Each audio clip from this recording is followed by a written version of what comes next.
For your reading assignment, you're going to complete chapter 6 with the reading summary. That's going to be due on Monday, following Monday. Okay. Also, you need to start working, or hopefully you have already started working on preparing a guided practice lesson. Some of you will be presenting on Wednesday, guided practice, a guided practice lesson. So make sure that you're ready for that. Those of you who are not going to be presenting live, make sure that you start your recording soon. All right. This time around for the comprehensible input, um, I was very lenient about accepting late work without any penalties. I like to give grace. I understand that sometimes technology doesn't work at its best, but let's go ahead and plan ahead of time, okay, to have those guided practice video presentations ready to go. I'll I'll give you a date when everything is due for those of you who are not presenting live. All right. Also, I went ahead and added a PACE model lesson template. It's in the Google Classroom. So go ahead and start working on that based on our reading from last chapter, chapter 5, the PACE model. So it's very similar in the format is very similar to the text-based discussion, but of course it needs to follow certain guidelines. So go ahead and start working on this presentation. It will be due next Monday as well. Okay, so you have an entire week to work on this paced model lesson. All right, so I'm providing some examples here for Spanish and for French. They are okay examples. They're not the best, but they meet the criteria. Okay, they meet the criteria, so you can see them and follow them as you wish. But remember that we are setting up this lesson for a level one class, non-natives. Okay, I understand that we have the tendency when it comes to reading and writing, we think about native speakers, but this is for a non-natives class. Okay. Any questions in regards to the assignments for the week?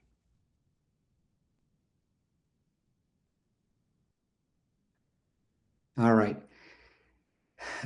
If we have time today, we will watch a video on world readiness standards. If we don't have time today, we will watch it on Wednesday, okay, provided we have time. All right. If not, you will watch it at home. It's just a simple video, short video explaining what the world readiness standards are all about, which are very similar to the California World Language Standards, which we're going to be seeing in the next two weeks. All right. So to begin with, if there are no questions, let me go into the schedule for presentations, just so we know who's going to be presenting. All right. So we have 3 people presenting on Wednesday on the October 9, then Wednesday, October 16, another 2, and another 2 on Wednesday, October 23rd. The last day to turn in your video presentation is going to be on the 23rd. Okay, Wednesday, the 23rd. Please turn it in ahead of time. That way you won't be running into technical difficulties on the last day. Alrighty? Perfect. Questions in regards of the presentations coming up? So we can only choose a new topic for our final, but for the guided practice and application, it has to be the same one. It has to be the same topic from your comprehensible input. So this is the follow-up lesson after your comprehensible input. So same topic. Now for the final presentation, we'll talk about the topics that are available. But as it for now, same topic from the comprehensible input lesson. Okay. Okay, thank you. You're Alrighty. So let's go ahead and go go into the rubric, so you'll know exactly what's going to be expected of you in regards to this presentation. So click on the link to take you to the rubric. It looks like this.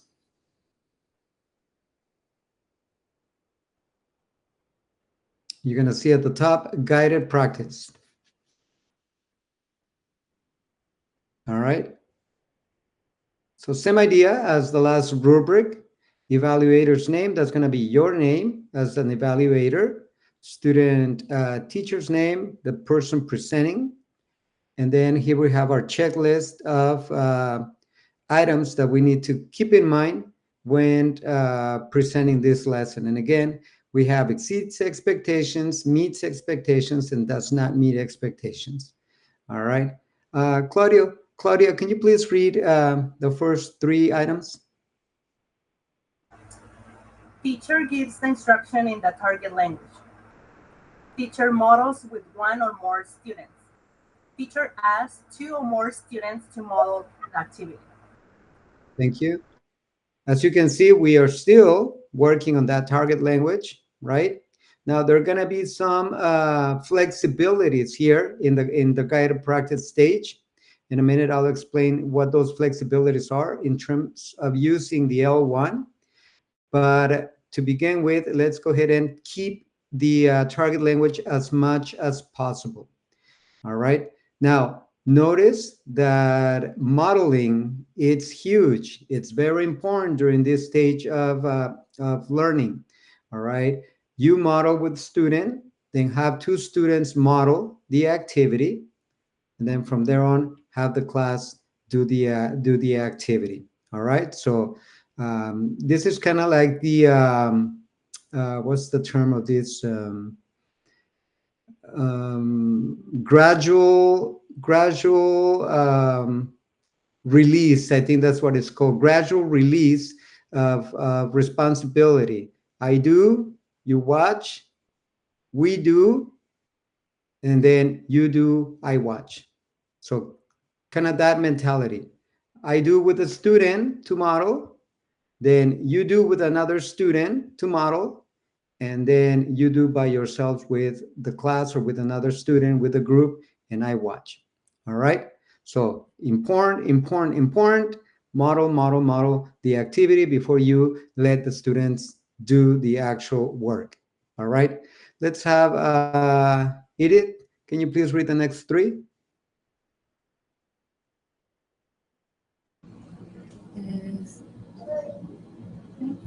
Is okay? Teacher. Wait, where is that? Teacher models the activity until students understand the task at hand. Teacher repeats the instruction in the target language.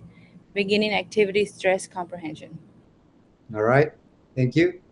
So make sure that students understand what needs to be done. If you see some sort of confusion, not knowing what they're supposed to be doing, model again. Do it in a different way so students do understand what needs to be done. All right.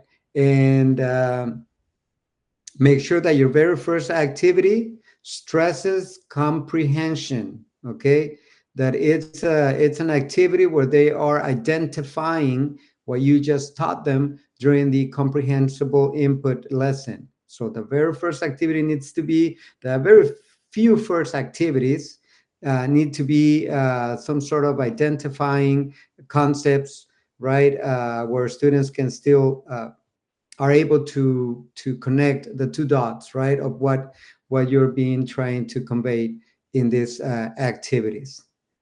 Alrighty. So first activity needs to stress comprehension, identification of the vocabulary, and of course, remember to stay in context. Okay, very important. Stay in context. Don't just come out and provide the exercises and the activities, the vocabulary in isolation. It needs to be in context. All right. Let's have Norma. Please read the next three. Okay, provides correction and or feedback. Norma, we can hardly hear you. Oh, okay. Better. Teacher monitors student progress closely and provides feedback. Teacher provides correction and or feedback. Teacher conducts a report back at the end of the activities. Thank you. And sufficient, okay. Thank you, Norma. Now, it's important, another important aspect during this stage of learning is that teacher is just the facilitator, all right, the scorekeeper. You're going to be going around your students, right? And you are going to provide correction if necessary, or just provide feedback, right? This is the time where we are correcting all those little mistakes that are happening that you see when you see the students in action. Now, important during your lesson, since this is only a 5 to 7 minute lesson, remember, make it obvious. Okay, we are just trying to make it obvious so we'll know you understand that this is part of these of the guided practice of a guided practice lesson. So make it obvious, walk around, kind of look, and pretend you are providing feedback or making corrections. Okay, so I or we the evaluators know what's happening. All right.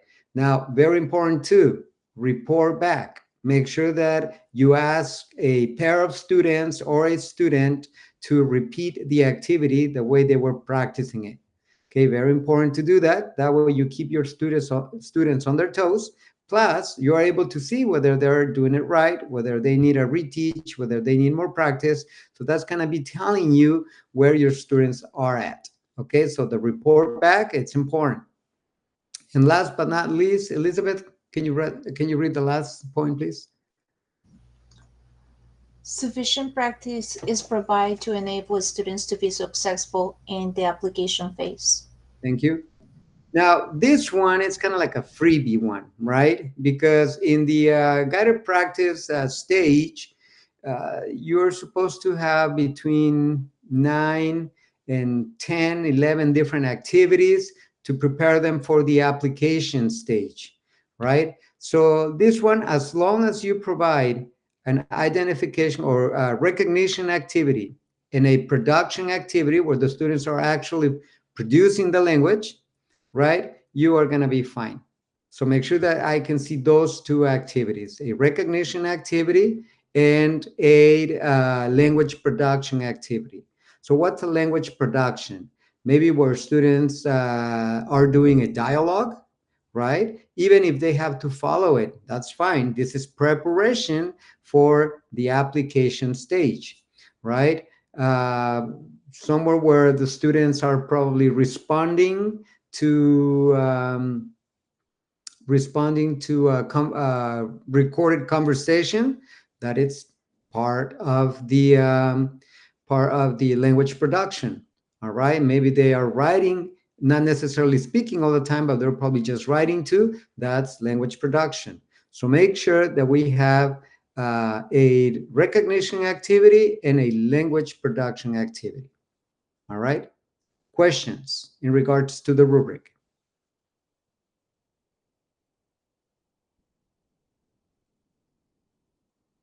No?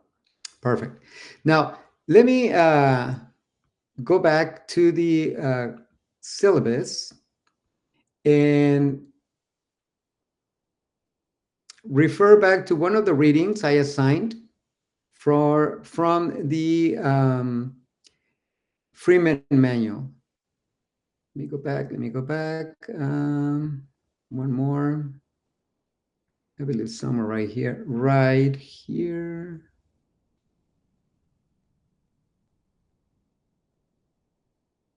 Well, I think I passed it already. Anyways, I already have the page. There are 2 pages that I recommended to get information for guided practice activities. In case you're wondering, so what kind of activities should I present? Should I put together for this lesson? Oh, here it is.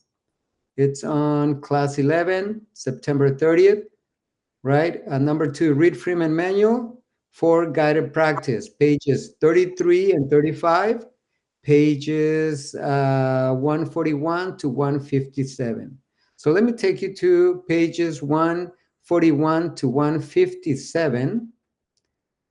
So you can see what are some of the options that you have in terms of putting together an activity, right? An activity for this stage of learning. Now you need to modify it, of course, to fulfill the content that you are going to be teaching. For example, if you're teaching about the family, make sure that the vocabulary goes with the family. Okay, so these are some of the activities that you can put together: picture cards, word associations, matching, um, activities in common, listening, closed exercises. And the more interactive that you can do these activities, the better. Okay. Remember, we're trying to stay away from just a simple worksheet and say, okay, here it is, complete it. We want our students to interact. Okay. Interact either with audio, with video, with another student. Make sure that we are looking for that type those type of activities. All right, we have bingo, we have Jeopardy, Family Feud, charades. All the activities that you can do are explained underneath, step by step, what the description of what needs to be done. So you're more than welcome to grab two activities from here. It's a long list, and put them together for your guided practice um, presentation. Now, again, let me stress this one more time. Context, context, context is very important. You remember when I presented last week my guided practice activities, the context was around a party, right? And as we moved from one activity to another, we were in a party, in a birthday party, right? So whatever you're going to do, make sure that you are creating context so students can see where and how that vocabulary they're learning is going to be applicable to. Make sense? Questions?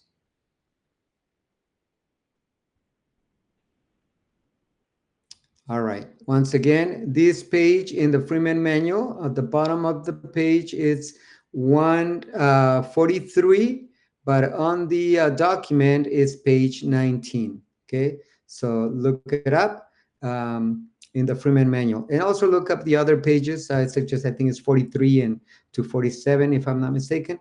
There are also some examples of guided practice activities. Okay. Perfect. So without further ado, Claudia, question, go ahead. I have a question when you say we have to walk around the students. For the ones we are presenting through video, how can we apply that? Good question. For that, in the past, what we have done is you're going to mention it. Okay.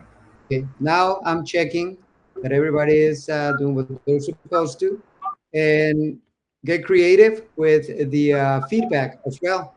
You know, pretend that you are either correcting or providing feedback to a student, so that can be pretty evident during your lesson. Okay. Okay. Thank you. You're welcome. Any other questions? All right. So I'm looking forward to those first presentations on Wednesday. I'm sure you're going to do just great. Speaking of presentations, I finished providing feedback for your comprehensible input presentation. Everybody did really, really good, and I'm looking forward to the final presentation in that area. I know we're going to do a lot better. I have the feeling that we are now understanding the concept of comprehensible input, right? So it's very important to understand the basics of it, because when we go to conferences, sometimes they present material, but the concept, the foundation of some of the activities are not there. That doesn't mean that they're not valuable. They are valuable. The ideas are great. Maybe you can bring them back, to your classroom, adapt them to what you already know, what the foundation of comprehensible input is, and utilize that material. The ideas are good. Maybe you just need to tweak them a bit to fulfill the comprehensible input guidelines or the guided practice guidelines. All right. So that's why it's important to understand the foundation. That way you can run with the different activities you can encounter during your career. All right. Even from the textbook. There are a lot of good activities from the textbook. You just need to tweak them a bit to have them fulfill that the guidelines of one of the stages of learning. All right. Perfect. Let's go ahead and change gears here. Let's talk about chapter 5 today, which is the image model. We talked about text-based discussions. We talked about the PACE model, teaching grammar. Now we're going to talk about how do we teach culture. And we're going to learn how to teach culture through the image model. All right. So let's go ahead and prepare for this lesson. The quiz for this lesson is going to be next week. The quiz for uh, today is going to be based on the PACE model, the lesson that we discussed last week. Okay. All right. So chapter 5, focusing on cultural products, practices, and perspectives in a dialogic context. Again, you hear that word again, dialogic context. Okay. Now, before anything else, we need to define what's culture, right? Culture, it's a dynamic system of beliefs, values, and worldviews that emerge in and are shaped by the shared social practices and products of a group of people. Keyword, dynamic, means that they're changing, constantly changing. All right. So we cannot just stay with what the book says, especially if the book is outdated, and knowing that some of the practices and products are constantly changing. So practices and products and perspectives, that's what makes culture alive. All right. With that in mind, so what are cultural products, practices, and perspectives? Well, first, products, anything that has to do with food, music, monuments, arts and crafts, currency, texts, holidays, festivities, those are products of a culture. Okay. Practices, holidays, greetings, celebrations, protocols, sporting events, those will be considered practices. And perspectives, we're looking at the reason why, right? The rationale behind um, a celebration. For example, I can think of the Fermins, San Fermins from Spain, the running with the bulls, right? That's nothing that we see here around our in our area, in our country. Yet in Spain, it's a very popular festivity, but sometimes we do not understand the perspective, the why. So it's important for our students to understand the perspective that goes with the practices and the products. Okay, so let's take a look at these images. Let's see, product or practice? Think for a few. You're going to go ahead and type your response on the chat.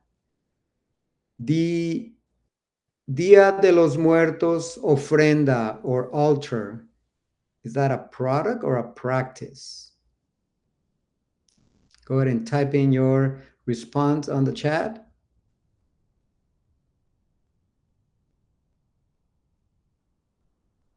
Okay. Some of you are saying practice. All right. True. Could be a practice. But what about the altar in itself? all the candy skulls, all the decorations. Would that be a product as well? Yeah, yeah. In this celebration, we have practices and we have products. In this celebration, one of the practices is that people go to the cemetery, clean the grave of their loved ones who already passed, and spend the day with them at the cemetery. They bring music, they sing, they have a picnic, have a good time, remembering the memories of the deceased family members, right? So that would be a practice. And a product, again, the decorations, all the things that go along with the celebration, right? Now, the dragon dance, the Chinese dragon dance, what would that be? Is that practice or a product?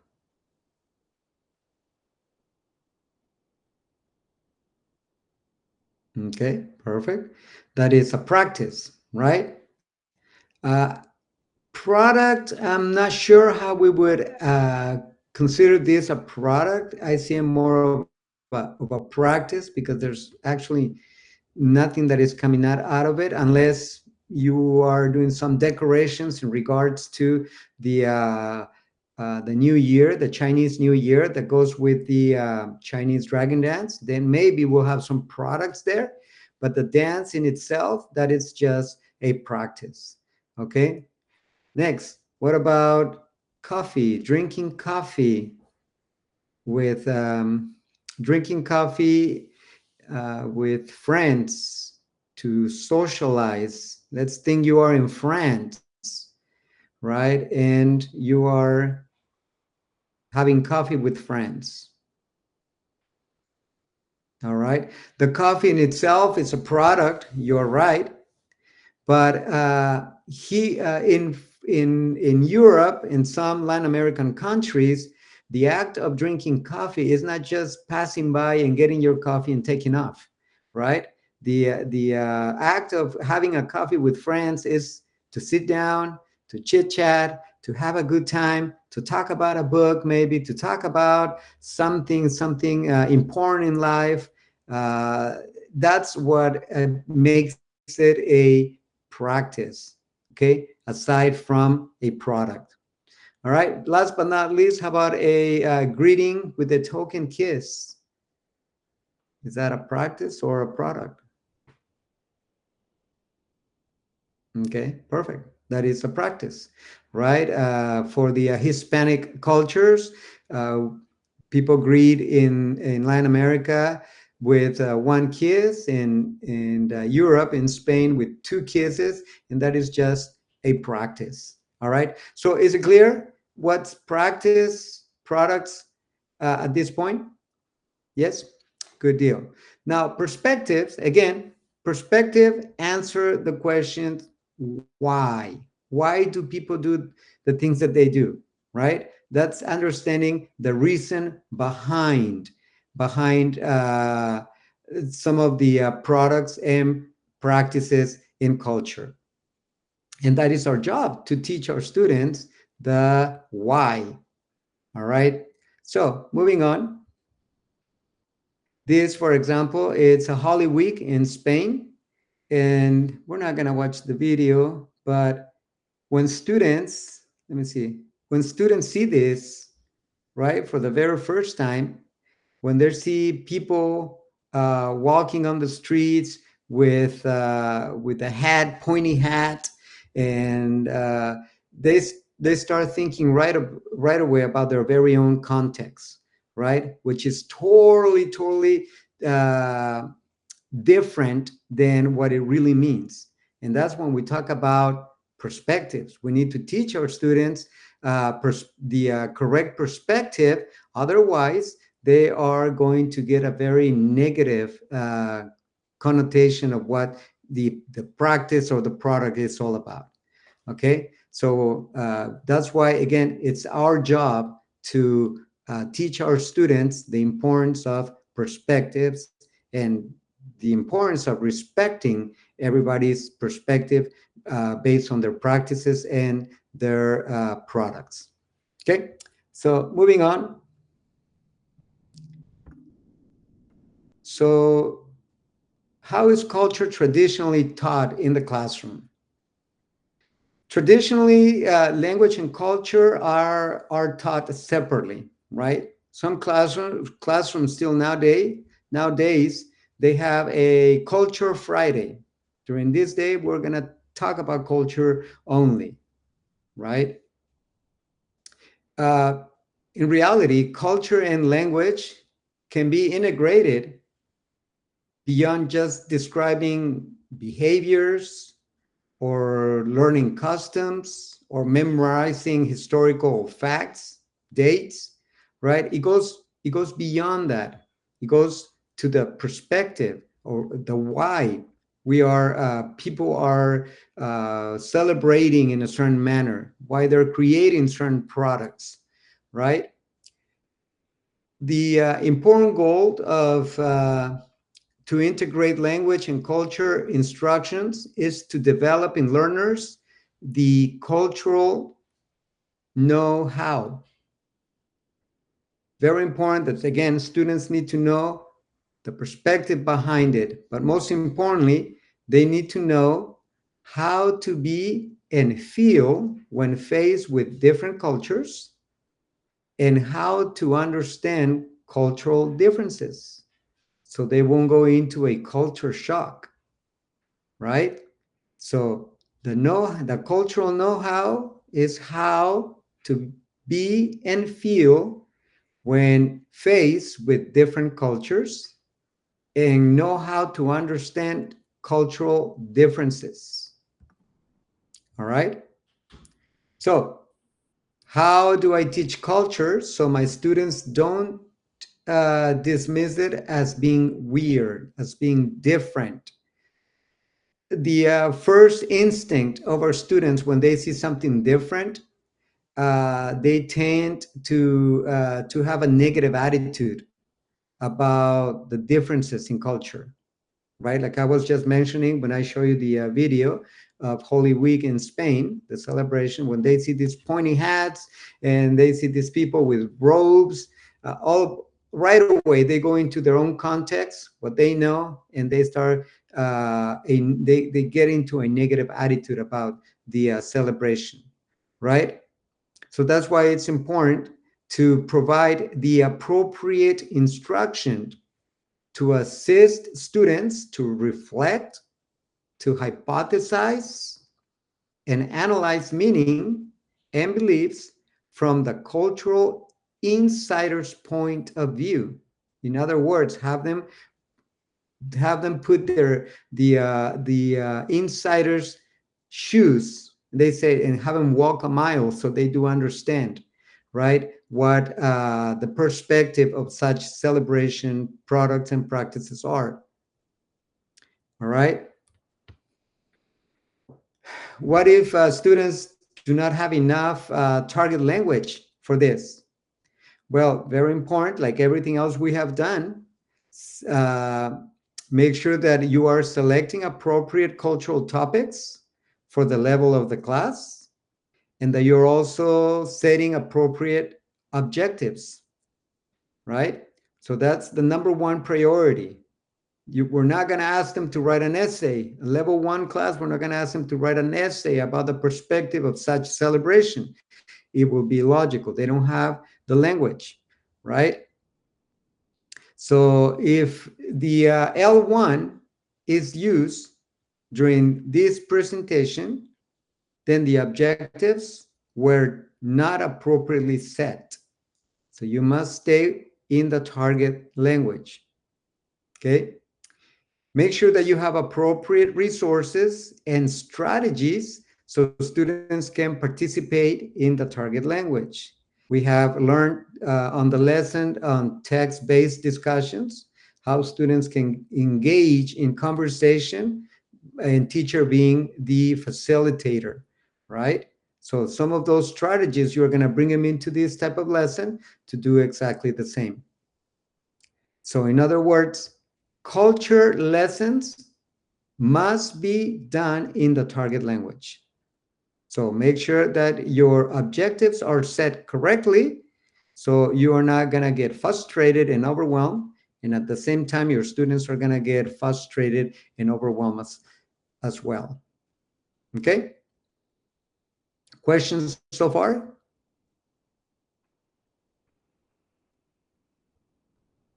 All right. Is it sufficient to feature a cultural point in one lesson per week? This may lead to negative reactions towards cultural differences because it's not enough. Students don't get to understand completely what the practices and products and perspectives are being conveyed in this cultural practice. Is culture sufficiently addressed if the textbook has a cultural reading in each chapter? Not enough. It's not enough to understand products and practices. We need to add a little more. Okay? The textbook, it's a good starting point. You can select a topic through the textbook, but remember, most textbooks are just a guide. Then you need to supplement a little more. Okay? Questions?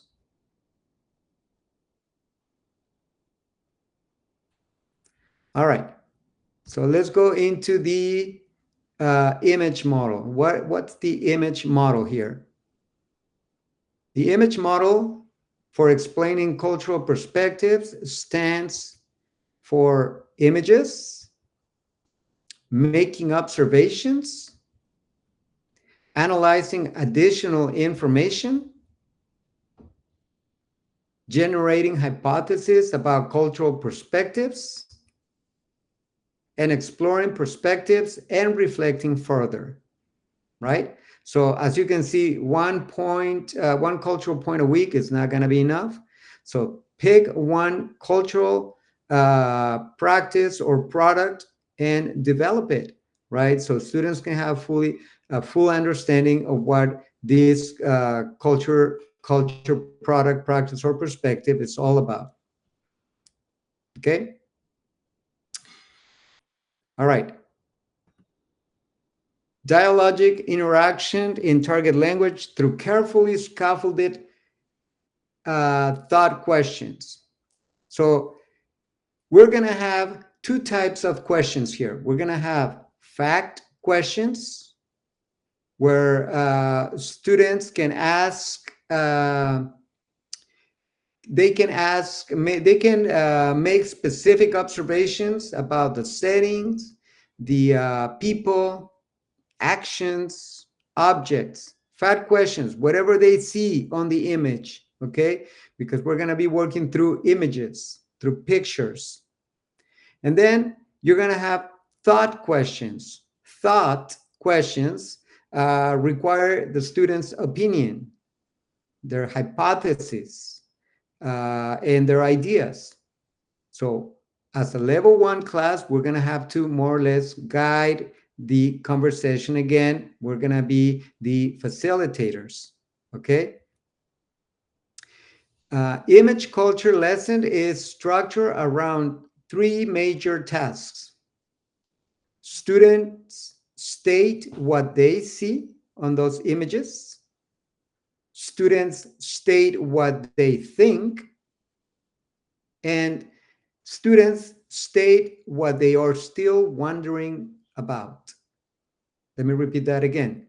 Students state what they see, they state what they think, and they state what they are still wondering around. Okay, so the image culture lesson is structured around those 3 major tasks. All right. All right, so planning the lesson. How do we start? First, you need to think about the class level and the time frame you have for this lesson, right? So you can start putting things into perspective. Then you need to decide on a cultural content and images you will use. Make sure they're very, very hand-picked well-selected images, right? Typically, you're looking at between 4 and 5 images to lead students from observation to reflection and analysis, between 4 and 5 different images. Now, we are going to have 2 sets of images. The first set should represent products and practices, right? For example, if we go back to the example of Day of the Dead celebration, something like, I don't know, maybe the offerings, the foods that are placed on the offerings, the decorations, the pictures that are usually placed on the altar, right? Those are the products and practices. Now, the second set, students can pictures where students can explore and hypothesize about cultural meaning and perspectives. So pictures that you can convey with the students what the perspective of that particular cultural celebration it's all about. All right. Anticipate the language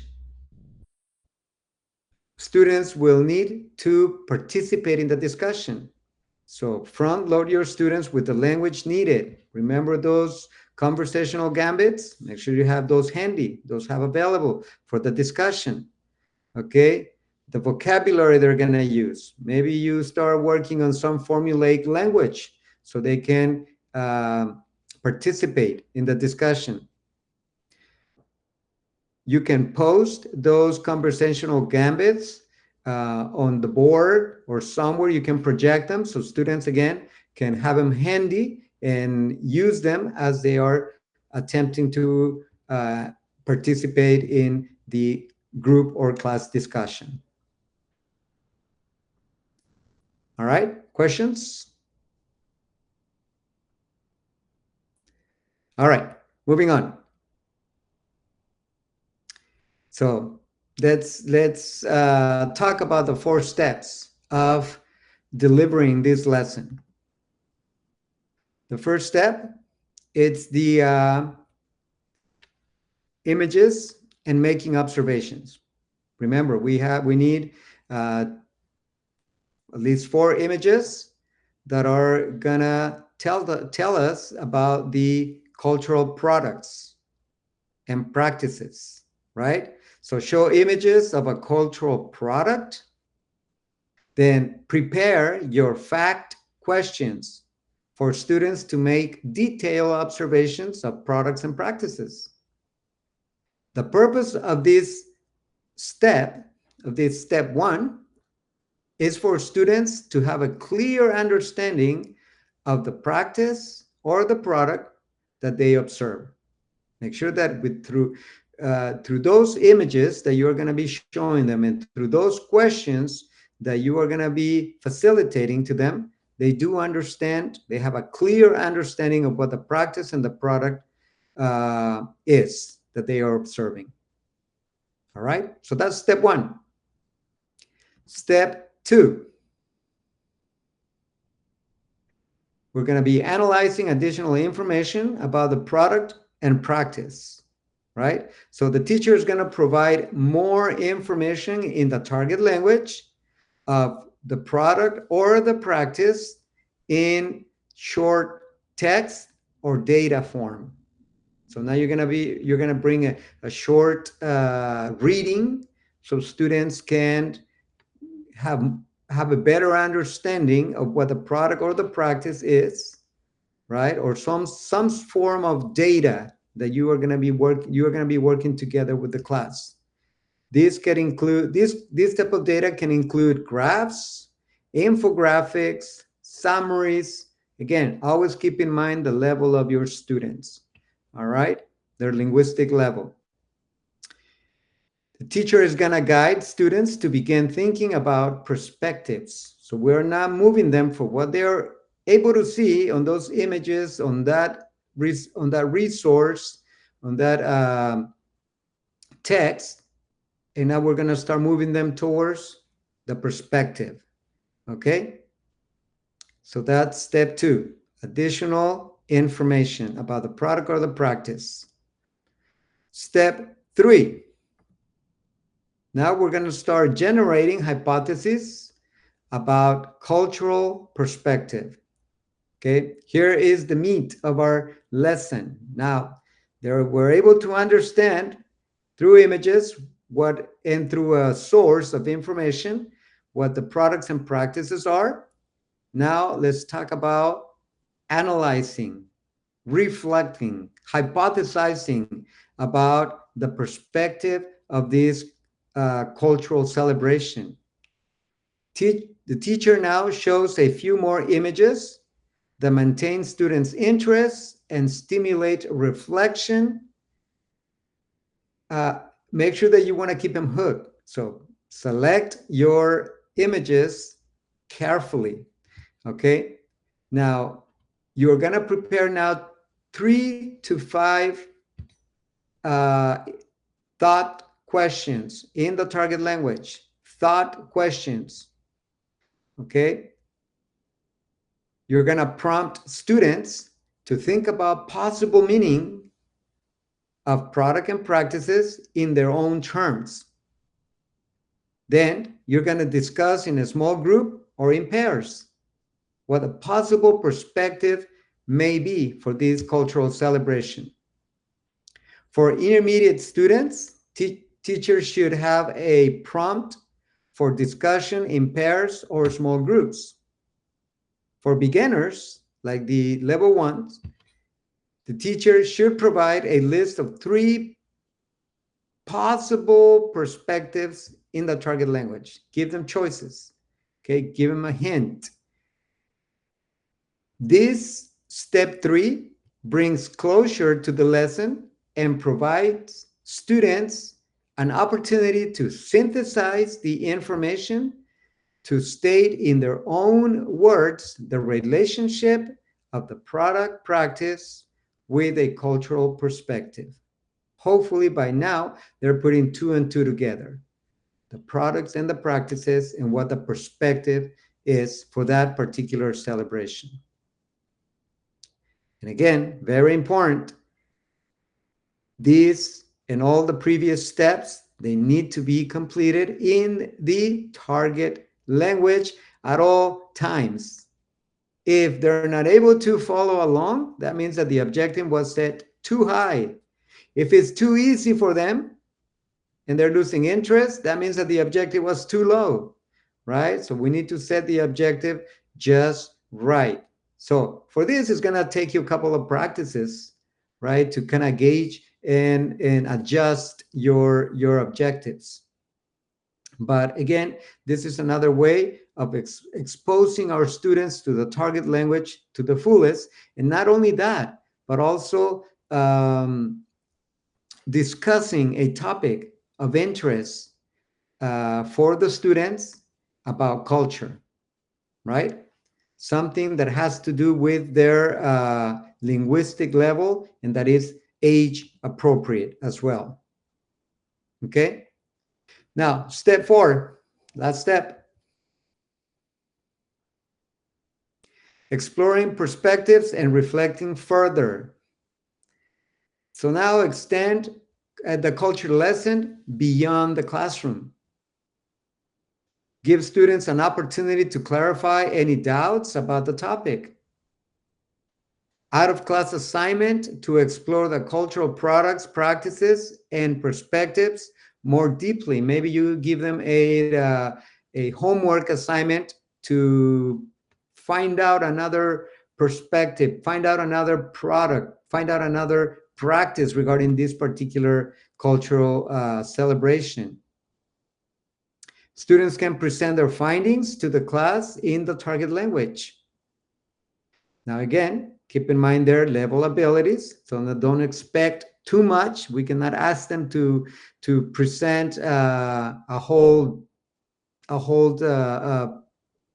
presentation, right? Something brief, minimal, make them feel that they are being successful. Now, throughout these investigations, the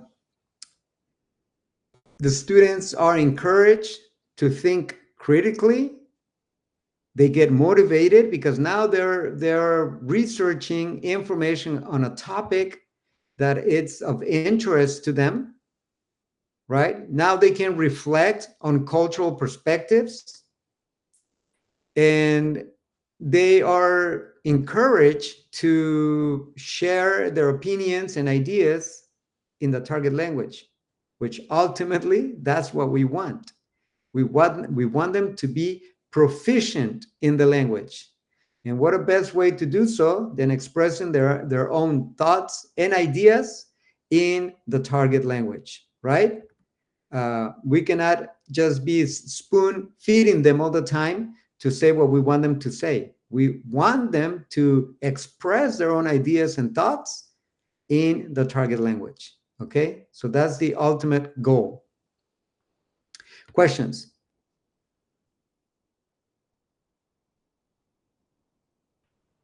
All right, so some goals and challenges. Ultimately, we want our students to be global citizens, right? Students that can function in their own culture, yet understand and and view other cultures in a positive manner.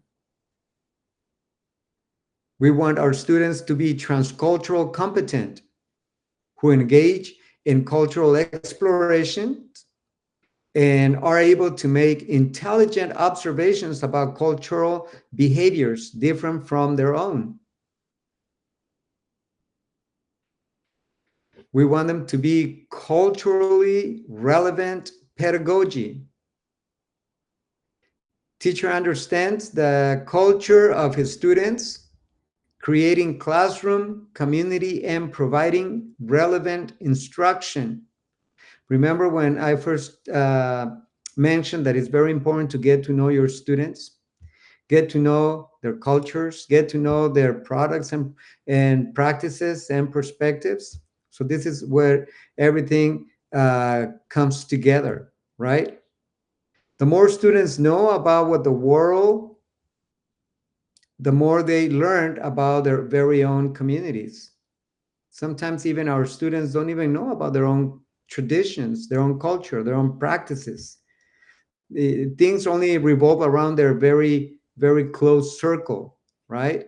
But the students who have traveled, who have gone to different places, you can tell right away they are more open-minded, they are more accepting, right? We want our students to be cultural relevant. So for this, teacher works in pursuit of social justice for all members of the society. We are not taking sides, right? The fact that different products, practices, and perspectives are different than our own doesn't mean that that makes them bad, right? Even within the same culture, I tell you, and you're probably you have experienced this or you will be experiencing it when it comes down, for example, to Dia de los Muertos celebration, right? There are some students who will come up to you and say, no, no, I cannot do that exercise. I cannot do that activity because it's against my beliefs. Others will not be so gentle about the explanation. Some others will be, no, that's diabolic. I'm not doing that. My mom told me that's diabolic, and that's why I'm not going to do that. Well, we need to understand probably their lack of knowledge, and we also need to understand their own beliefs, their own belief system, right? And for that, we need to be prepared to have assignment A and assignment B. That doesn't mean that they're going to get off the hook and not do the work, but you need to have something that is related to the topic, but it's not threatening to their belief system. Okay, so keep that in mind because that's very, very common in our culture where students have totally different beliefs and they will refuse to do the work that you're probably assigning, but that's why you need to have options for those students and treat them with kindness. That doesn't mean that they're in the wrong, right? I usually tell students, I'm showing you what the practice, the products, and the perspectives are. We're not celebrating. I'm not inviting you to celebrate anything, right? I respect your beliefs. We are looking at it from this perspective, from this point of view. And when they see that, they see your, they understand it, and they're more compliant, and they are able to explain to their parents, because the very first reaction is going to be, no, no, that's against what I believe. That's diabolic. I don't want anything to do with those type of practices. I mean, I understand that, but again, don't leave them off the hook. Have something, have a plan B for those students. Okay. Questions? Yes, Claudia, go ahead. Uh, does that mean that we have to have like a data previous to the lesson of Dia de los Muertos? Or in case those students tell, oh, it's against my beliefs, we have to have the activity ready, but are they allowed to hear the lesson? Like from the teacher is allowed to give the lesson with the student present? Yes, yes. Again, we are when we teach these lessons, again, it has to be clear in our mind as well that we are teaching the perspectives, the products, and the practices. That we are not teaching them how to practice these particular uh, customs, right? So it's like a history class per se. But now, when it comes down to, let me give you a concrete example. I asked my students to put together a shoebox ofrenda offering, right? A little altar in a shoebox. And they can offer it to, they can either do it to somebody in their family who has passed, or they can use important people or famous people who have passed. So I give them a tutorial how to do it. They do it at home, and they have a lot of fun doing it, right? Because most of them they either celebrate or they don't think much of it. But there's always going to be a few who are going to say, no, I'm not doing that because it's against my belief. Okay, I respect that. But that doesn't mean that you're getting off the hook. Maybe what you need to do is you're going to do a writing, right? You're going to research, have some sources available. You're going to research about this topic, and you're going to write the information, and you're going to present it. So make it equally important. Okay, so if with the little project you're gonna be assessing probably a presentational mode of communication or interpersonal mode of communication, make it the same for the students who are not gonna be doing project A but are gonna be doing project B. Okay, so yes, usually they don't have any issue by listening the explanations of the lesson, right? Where they have the issue is when they start creating something, when they start creating a product, because they feel it's against their belief system. Okay, do that answers your question, Claudia? Yes, thank you. Perfect, thank you. Any other questions? Now, in personal experience, I would say that when you bring these type of lessons to the class, make sure that somehow they do relate to your textbook. They do relate to your textbook. Why? Because there's always a parent who's not going to be happy, and who's gonna call your principal and is gonna say, so and so teacher is teaching them this that is not even in the curriculum, right? So sometimes our very own administrators don't even understand the concept of culture and what entails to teach culture. So they're gonna go with, well, why are you teaching that if it's not part of your curriculum, right?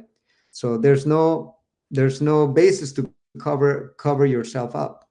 So better off make sure that it's related to something that it's in your textbook, in your program, and you can easily say, oh, no, no, no, wait a minute, it is related to what I'm you know, what the book suggested. This is the program that the district approved, and the program that the district purchased, and I'm just following it.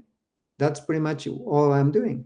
And there goes the complaint, right? They want to back up your actions as well, but you also need to give them uh, resources so they can back up your actions. They usually have your back, but they want to also be able to call the parent back and say, oh, no, no, no, no, that is part of our curriculum, of our textbook, right? So just cover up yourself. It's always important. You don't want to have a negative experience when in reality culture, it's a wonderful thing to learn about similarities and differences, right, about culture. But better be safe than sorry. Okay. Any other questions?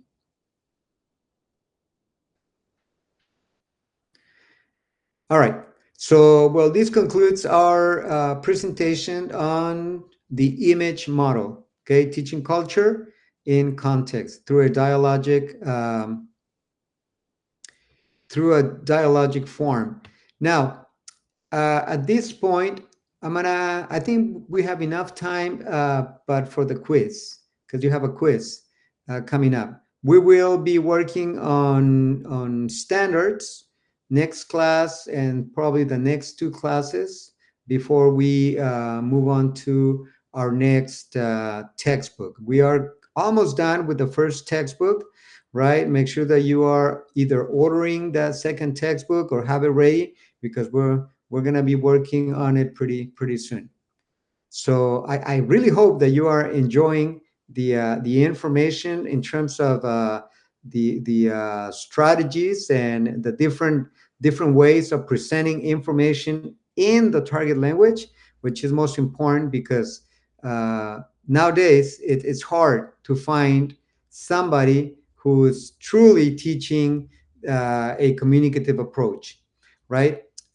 Speaking of, I will be sharing with you your second extra credit opportunity. I will be posting a flyer in the Google Classroom. It's a conference coming up. I believe it's Saturday the 19th. And if you would like to participate in this conference, it's a very short conference from 8 to noon time, 12:30 or so, with continental breakfast included. If you would like to participate, again, you will be earning a full grade for a quiz of your choice. And you will also be able to see some of our colleagues in action presenting the work that they do on a daily basis, right?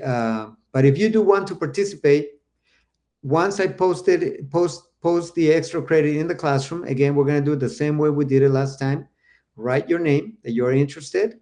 The conference is going to be at Fresno State.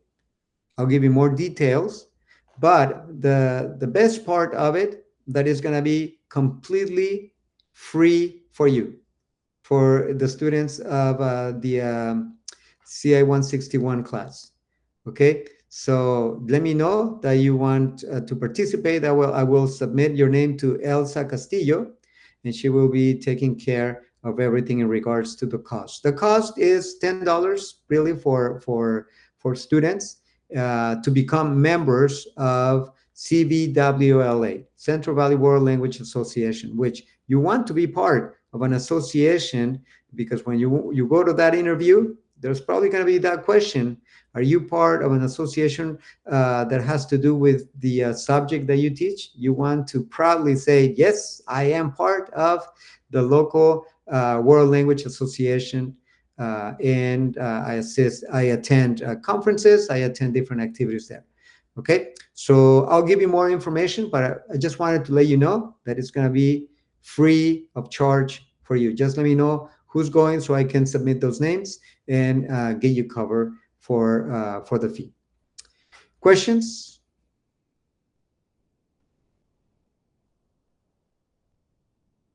All right, so let's move into our quiz for today. It's quiz number 5. Go ahead and go to quiz number 5 just to make sure that you're going to be able to open it once I unlock it. But just to taste the water, just to test the waters, test the waters. Here we go.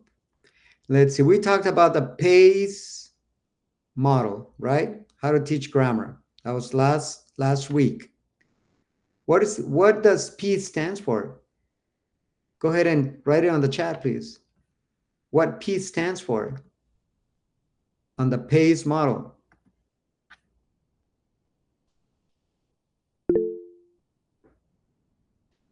All right, somebody give me the whole thing. Thank you. The whole acronym. There we go. Yeah, it is presentation. Very good. Presentation. All right. And during this stage, what is the most important part? What is it that students must be able to do during this stage, during presentation stage?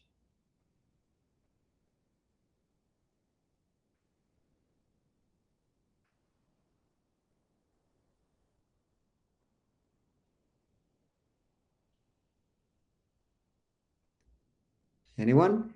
Remember that during this stage is when the teacher presents a story, right? Presents, and it's done by memory. So what's the most important part of this stage? I don't have any responses. I don't know if you already replied, but I don't have any. There we go. They're coming in. Yeah, it has to be an authentic story. Yes, teacher presents us the story to engage the students. It has to be interesting. Yes, but what's the most important thing at the end of this phase? Yeah, it has to be made by natives for natives. It has to be authentic material. Yes, but nobody has answered the question yet.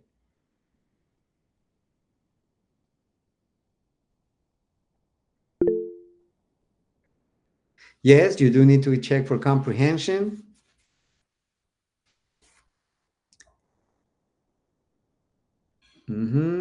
Listen, view text. All right, let me give it to you. They students try to express themselves creatively. No, not yet, not yet. Here, they're only trying to understand. Think of it as a comprehensible input through story, right? What is the most important thing at the end of this phase? Students need to understand the story. That's it. They need to understand the story so you can move on to the next phase. Okay? And the next phase, that will be, what's the next phase? After presentation, we have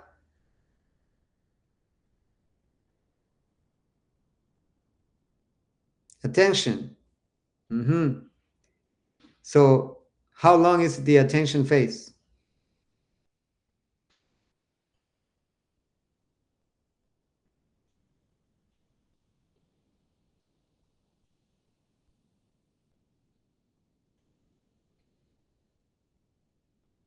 It's not very long, right?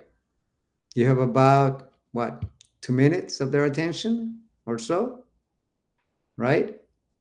What's the most important thing at the end of this stage of the attention phase?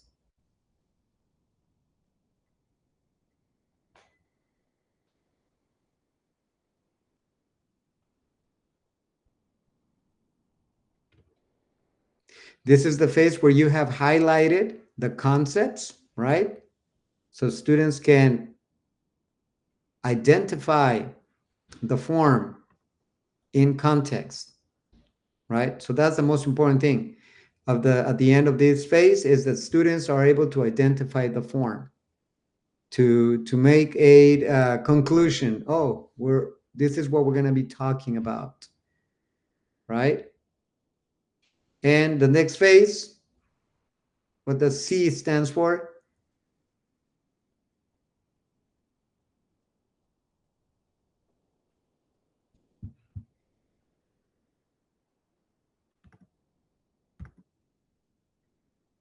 That is the co-construction, right? Phase, co-construction.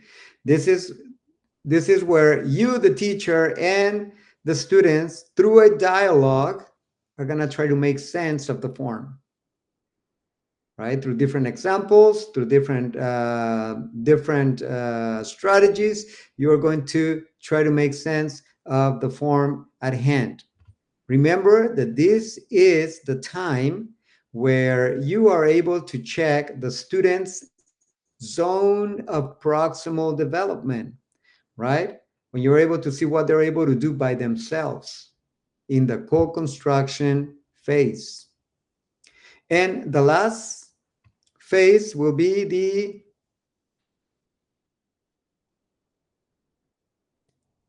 extension phase, right? And during this phase, students are going to use the same concept in a different context, right? Through the three modes of communication: interpretive, interpersonal, and or presentational. All right. So keep those points in mind when working on this quiz. Alrighty, I will be closing the quiz at 8 today again, just like every Wednesday. Do your best. Don't stress. Do your best and forget the rest. That's what I tell my students on a daily basis. All right, so I'm going to open up the quiz. Give me a thumbs up if you are able to access the quiz. It's open now.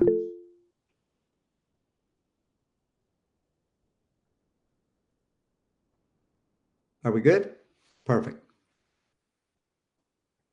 Alrighty, I'll be seeing you on Wednesday for our 3 guided practice presentations and our intro to the standards, the world language standards. Have a great rest of your evening. I'll see you soon.